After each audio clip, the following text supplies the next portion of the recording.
O negócio é o seguinte: o salário de Jair Bolsonaro e Michele pode chegar a mais de R$ 500 mil este ano, e sem Pix, tá? Isso só o salário mesmo. O casal ocupa a presidência de honra e a liderança feminina do PL. Quem desembolsa toda essa grana é o fundo partidário. Esses dados são do TSE.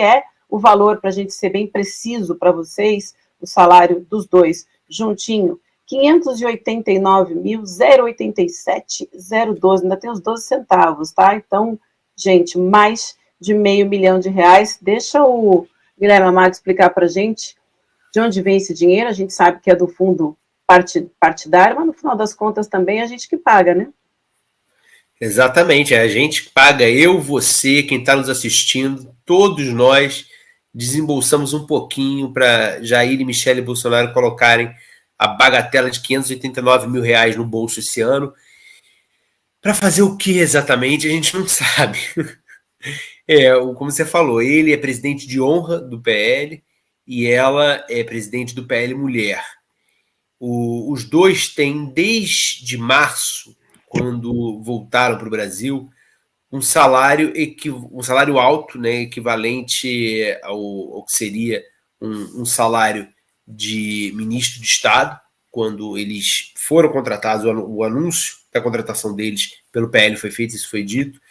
O valor mensal do salário do Bolsonaro é de R$ 30.483,16. O da Michelle é o mesmo valor. Então, se a gente pegar, a gente pegou lá nas contas que os partidos remetem ao Tribunal Superior Eleitoral, o valor que está disponível até outubro, mensalmente. E aí, projetando para novembro e dezembro, que o TSE ainda não... O PL ainda não declarou para o TSE, e o TSE, portanto, ainda não exibe, a gente consegue ver que cada um recebeu R$ 261.247. Aliás, para ser bem específico, ele recebeu 261 mil e ela recebeu um pouquinho mais porque ela começou a receber antes, 327.839,96. E isso dá, meus queridos, minhas queridas, a soma de R$ 589 mil. Não está nada mal, né, Vivi? Mais de R$ 500 mil para um casal que, vamos combinar, não trabalha exatamente, né? Ela ainda faz algumas viagens pelo PL Mulher, agora ele, a gente vê pelas agendas dele, que a maioria são divulgadas, é muito menos trabalho ainda do que ele tinha na presidência da República, né? Esse salário, essa grana, ela inclui o quê? Assessoria, motoristas, segurança? Fora isso, bem perguntado, Vivi. Isso é dinheiro, gente. Isso é dinheiro na conta, é salário, tá? Fora isso, eles têm assessores, bastantes assessores. Atualmente não sei o número que está, mas até metade do ano cada um tinha mais de 5 assessores. Inclui motorista. Não, aí motorista, o carro e segurança, o Bolsonaro já teria direito como ex-presidente. Então, também somos nós que pagamos, mas a gente paga não via fundo partidário, que é um dinheiro depositado pelo TSE para os partidos, mas sim via presidência da República, que é um direito de qualquer ex-presidente. A Michele não. A Michele, ela também tem isso, mas aí é pago pelo PL, fundo partidário. E todas essas viagens, eles não pagam nada, né? Essas viagens todas são também custeadas pelo partido. Então, cada ida dele a qualquer lugar do país é custeado pela gente também, via fundo partidário. Agora, Gui, é legal? Tá dentro do jogo? Faz parte do jogo? Pode ser indecente, mas é legal? Tudo legal, tudo legal. O Lula também também recebia um salário do PT como presidente de honra do PT.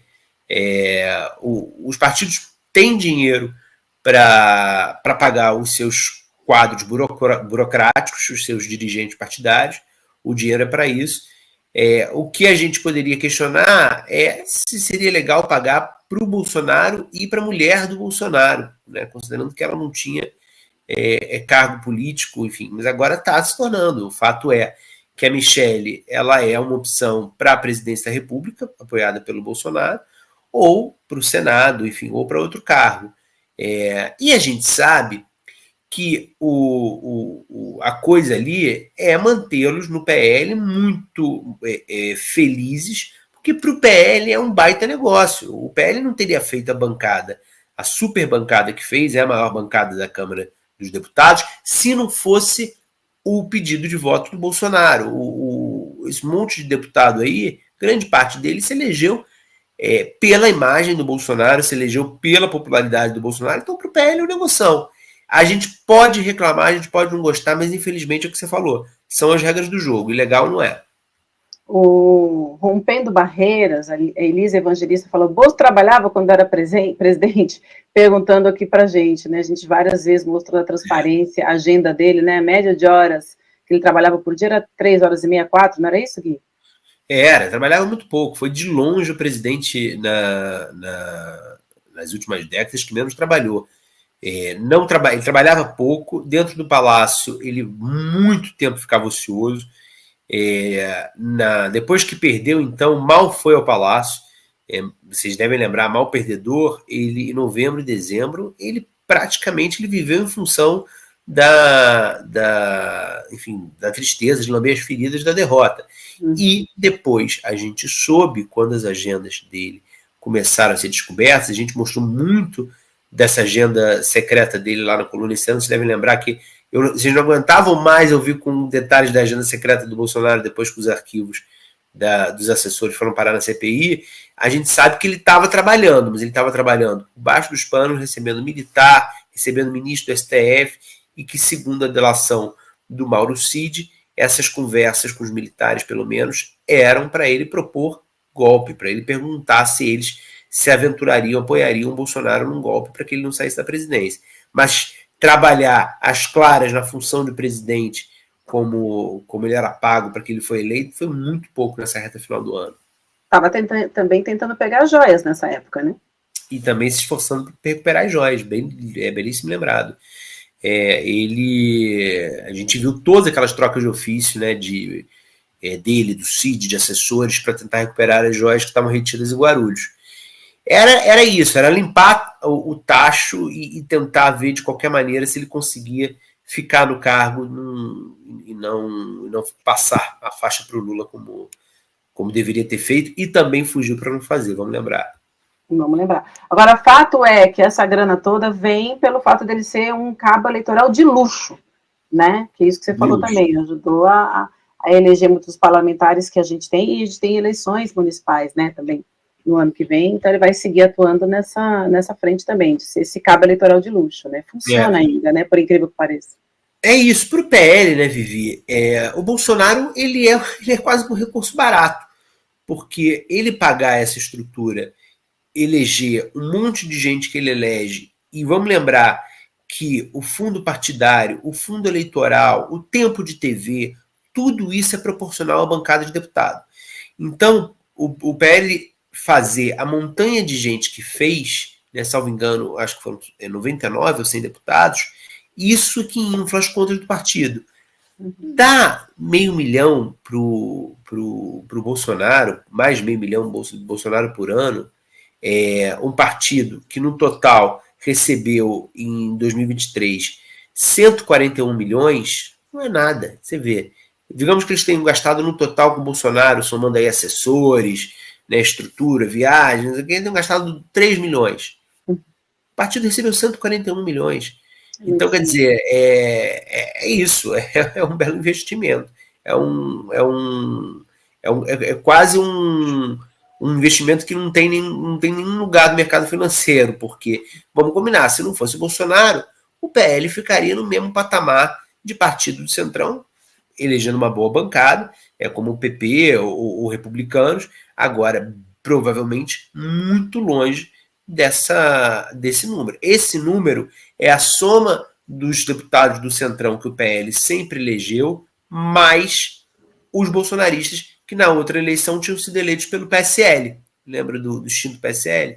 Essa soma é que deu esses 100 deputados que o PL fez em 2022.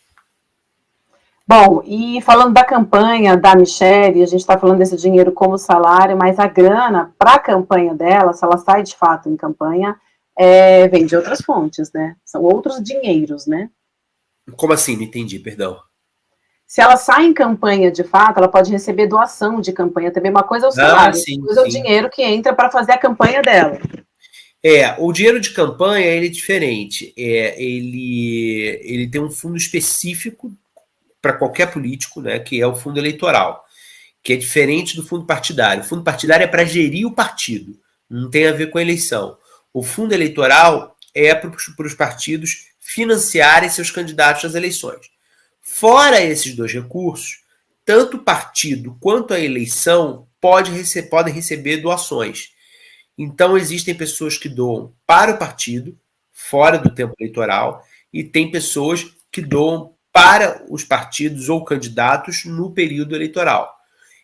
Então, por exemplo, a Tabata Amaral. A Tabata Amaral recebeu, o PSB recebeu bastante doações agora no final de 2023 para a pré-campanha da Tabata Amaral a deputada federal, a prefeita de São Paulo no ano que vem. E aí essa doação tem que ser para o partido, porque o dinheiro do fundo eleitoral, ele só cai, é um erro da legislação, ele só cai na conta dos partidos em agosto, setembro do ano eleitoral. Só que qualquer candidato, ele começa a campanha dele muito antes. Então, em janeiro agora, a gente vai ver o Ricardo Nunes, o Boulos, a Tabata, enfim, os candidatos a prefeitos de grande parte das cidades do país já gastando dinheiro em pré-campanha. E aí é muito importante que os partidos se organizem para usar, nesse momento, o dinheiro do fundo partidário e os partidos que não tenham esse dinheiro consigam mobilizar doadores como a Tabata fez, porque senão a receita, em muitos casos, acaba sendo usar dinheiro ilegal de alguma maneira. Caixa 2, dinheiro de gente que está empregada graças ao apoio do partido, graças ao apoio daquele candidato, uma espécie de rachadinha, é receita para dar problema, é receita para fazer coisa errada, se não se organizar dessa maneira como esse exemplo da Tabata que eu estou falando. Porque o candidato precisa fazer a pré-campanha. A campanha de verdade mesmo, ela não começa, a campanha oficial começa ali em agosto, setembro, mas a campanha de fato, aqui a pessoa já vai mobilizando estrutura de rede social, já vai para a rua, isso começa muito antes, ainda mais para um cargo majoritário como prefeito de São Paulo, né? Uhum. O Lucas Nascimento está comentando aqui no nosso chat, Gui, Vivi está muito gamer nesse quarto escuro. Então, Lucas, estou no quarto do meu filho, viajou com o pai, eu estou aqui, é gamer mesmo, cadeira gamer, quarto gamer, coisa de adolescente. Então, faz sentido a sua observação. Antes da gente mudar de assunto, vou dar só uma passadinha no outro tema, pegar a produção aí de surpresa, desculpa, turma, mas precisava falar. Existem outras maneiras também da família Bolsonaro fazer dinheiro, como a gente bem sabe, né, como as vinícolas também, né, outro dia eu vi a propaganda do Eduardo Bolsonaro do vinho El Mito, não é isso? Deve dar uma ressaca, esse vinho, uma ressaca braba, você ficou sabendo? Tem vinho Bolsonaro, tem vinho Michele Bolsonaro, ele entrou de sócio, né, o Eduardo Bolsonaro numa vinícola e está lançando vários rótulos com o nome da família. Você viu essa, Gui? Eu vi, noticiei essa, ele se tornou sócio em se tratando de família Bolsonaro, né? Não poderia ser diferente.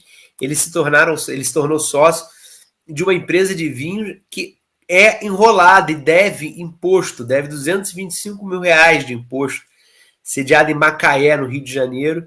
A empresa produz os vinhos com rótulo Bolsonaro, fechou sociedade com o Eduardo em novembro, mas tem uma dívida ativa de R$225.238. Olha isso aí, olha isso aí, olha esse vinho aí. O vinho do mito. É isso. Nossa Senhora. Será que vendeu bem esse? Bom, gente, não vou nem. Eu ia fazer uma piadinha aqui, porque esse Natal foi difícil, né? Para quem se reuniu com a família dividida, né? Imagina botar um rótulo desse na mesa, tá? Briga de família, casos de família.